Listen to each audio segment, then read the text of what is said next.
Hi, we're back and we're reading Clementine and the Family Meeting. And we were talking about Mr.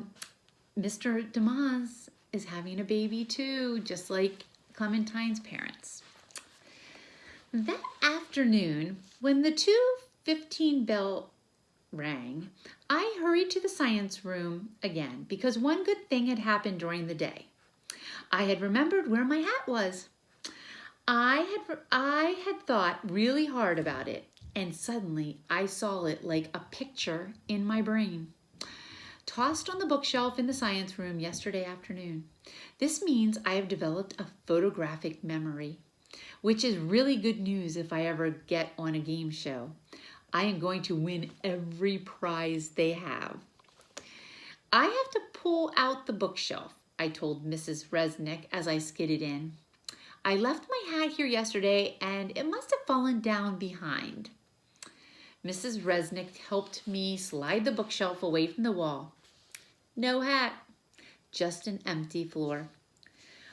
But it was there. I know it was, I said. But okay, fine. Now maybe I wasn't so sure. Well, hats don't get up and walk away by themselves, Mrs. Resnick said, which I knew. And which reminded me, he didn't come back, did he? Your rat? Said Mrs. Resnick. No, sorry. I think we're going to have to accept that he's made an escape. I looked around the room. He could have gotten out under the door, or through the heating ducts, or even in someone's backpack. I guess you're right, I said. Do you think he'll be okay? Mrs. Resnick nodded as if she was sure of it. Oh, yes, rats are very smart, very adaptable. He's probably happily setting up a new home somewhere in the building. What about our project? I know you and Waylon put a lot of work into your training. And I remember you wrote an excellent report, but we'll have to find something else for you to do now. I'll think about it and have an answer for you on Friday. Here's Clementine and Mrs. Resnick looking for the hat. Or maybe 18.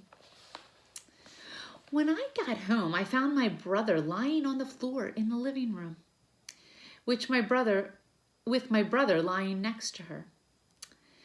I'm doing my pregnant lady exercises, she told me. Your brother is keeping me company.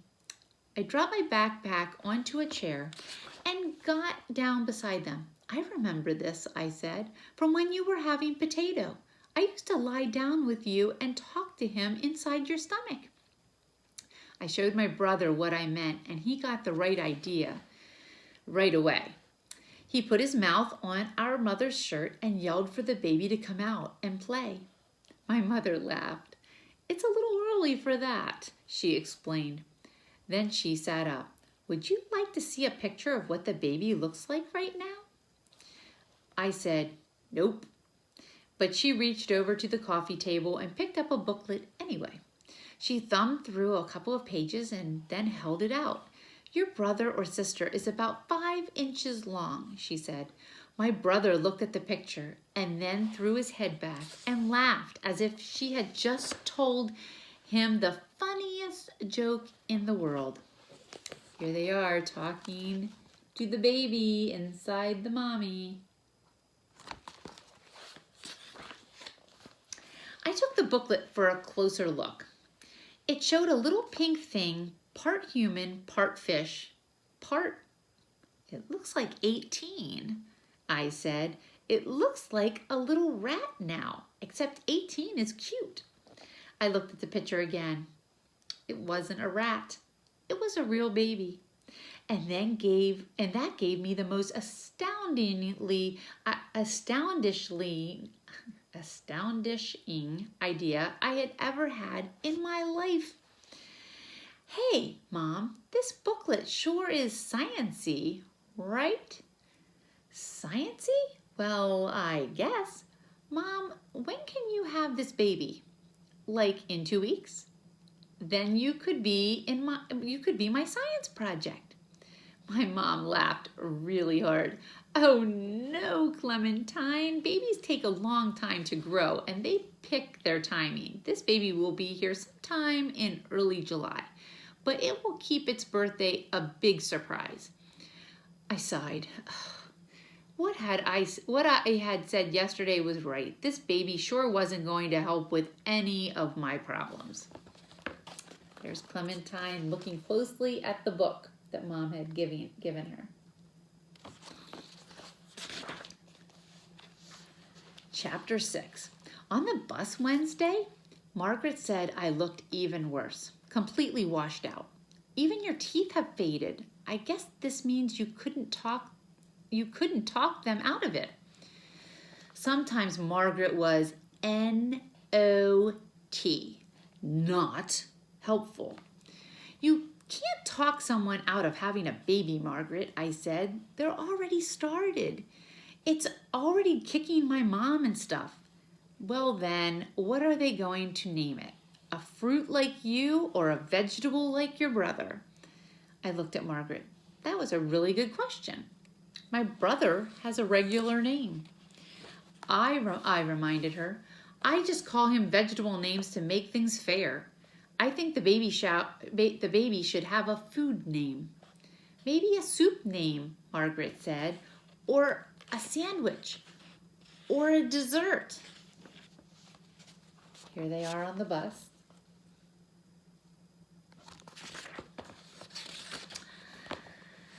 Those are good ideas, Margaret, I said. Then I rolled up my sleeve and wrote them down on my arm so I wouldn't forget. Not dessert, though. I like dessert. I know, we should name the baby mushroom soup. You hate mushroom soup the worst, Margaret said. Exactly right. In school, at morning circle time, Mr. DeMaz said, I would like to start by sharing something about myself. All the kids whipped to attention, surprised. Except me. I gave him a tiny secret smile. I'm going to be a father soon, he said. My wife and I are expecting a baby. Everyone went crazy then. Talking at once and making noises like this was the most exciting thing that had ever happened in the history of the world. Finally, Mr. DeMotz held up his hand to calm things down. I'm wondering how many of you have had new babies come into your families. About half the kids' hands shot up. I raised my hand too, but I looked at Mr. DeMotz hard to remind him about our privacy agreement. He gave me the slightest nod. Would anyone like to share what it was like to have a new brother or sister? He asked the class. One after the other, kids raised their hands and talked about how great it was to have a new baby come into the family. How cute the babies were, how much fun. I said my times tables really loud in my head. Is there anyone else here who'd like to share something? Mr. DeMotz looked around the circle. His eyes stopped at me for a second, and he raised his eyebrows. Nope, I said. Nobody has anything to share. The rest of the day didn't get any better. I went to the Lost and Found, and there were 11 winter hats there. 11! None of them were mine. On the way back, I stopped Mr. Riley, the custodian, and asked him to keep an eye out for 18. But he said a 6th grader had knocked a water fountain off the wall. And it would be a miracle if he could keep the whole 2nd floor from flooding. And at lunch, Waylon told me his new plan of using his X-ray vision as a science project. But when he tried to guess what was in my lunch bag, he couldn't even see the juice box poking out of the top. Back in the classroom, I started worrying about 18 again. Danger was everywhere. What if he crawled into a pencil sharpener? I scratched my elbows. What if he got trapped in a locker?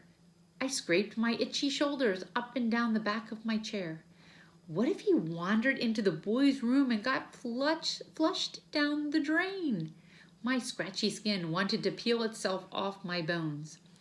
Finally, I excused myself and left to see Principal Rice. Okay, fine. I didn't actually excuse myself and leave. My teacher sent me. But I would have excused myself and left if I'd had to sit still in my worried skin for one more second.